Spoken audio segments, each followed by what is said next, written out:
Bloch विद्रोही पाकिस्तानी सेना के हाथ धोकर पीछे पड़े हैं। वो पाकिस्तानी सेना को टारगेट कर रहे हैं, लेकिन Pakistani army chief Asim Munir Trump से नजदीकियां बढ़ाने में जुटे हैं। उन पर शायद इसका कोई फर्क नहीं पड़ रहा कि उनके सैनिक बलोच विद्रोहियों के हाथों लगातार इस तरह मारे जा रहे हैं। बलोच विद्रोहियों ने पाकिस्तानी सेना के नाक में दम कर रखा है।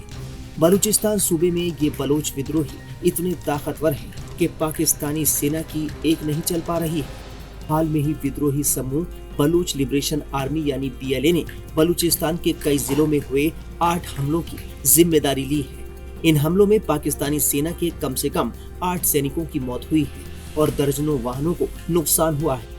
हमलों में बड़ी तादाद में पाकिस्तानी सैनिक घायल भी हुए हैं। अब पाकिस्तानी सैनिक बलूचिस्तान में तैनाती से डर रहे हैं। वहीं सेना प्रमुख फील्ड मार्शल आसिम मुनीर दुनिया में घूमकर बड़ी बड़ी टींगे हाँक रहे हैं। मुनीर ने अपने सैनिकों को मरने के लिए छोड़ दिया है। शुक्रवार को जारी एक बयान में BLA के प्रवक्ता जियान बलूच ने कहा कि उनके लड़ाकों ने पंजगुर, कच्ची, कोयटा, जीवानी, खरान, बुलेदा और दलबंदीन में हमले किए हैं। उन्होंने कहा कि समूह के लड़ाकों ने सेना के काफिलों, पुलिस गश्ती दल और आपूर्ति वाहनों को निशाना बनाने के लिए IED, ग्रेनेड और सीधे हमलों का इस्तेमाल किया। BLA ने कहा कि उन्होंने सबसे बड़ा हमला गुरुवार को पंजगुर जिले के पारोम इलाके में किया। इस दौरान एक चौकी से रवाना होते वक्त पाकिस्तानी सुरक्षा बलों के वाहन पर रिमोट कंट्रोल वाले IED से हमला किया गया।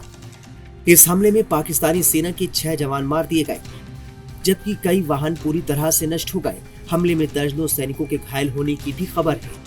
इसके अलावा BLA ने कच्ची जिले के कोलपुर इलाके में रेलवे ट्रैक पर गश्त कर रहे एक बम निरोधक दस्ते को निशाना बनाया, जिसमें एक सैनिक मारा गया।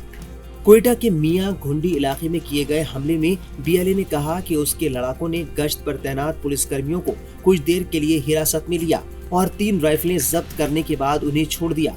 गवादर जिले के जीवानी में BLA ने पाकिस्तानी सेना के एक कैंप पर ग्रेनेड हमला किया। बलूच लिबरेशन आर्मी ने 21 अगस्त को खारन में एक शख्स की हत्या कर दी थी। उन्होंने मारे गए आदमी पर पाकिस्तानी खुफिया एजेंसियों के लिए मुखबरी करने का आरोप लगाया था। 23 अगस्त को BLA लड़ाकों ने केच जिले से बुलेदा में 3 सप्लाई ट्रक और 1 क्रेन को विस्फोटकों से उड़ा दिया था। पाकिस्तानी सेना बलोच विद्रोहियों से निपटने में पूरी तरह नाकाम होती दिख रही है।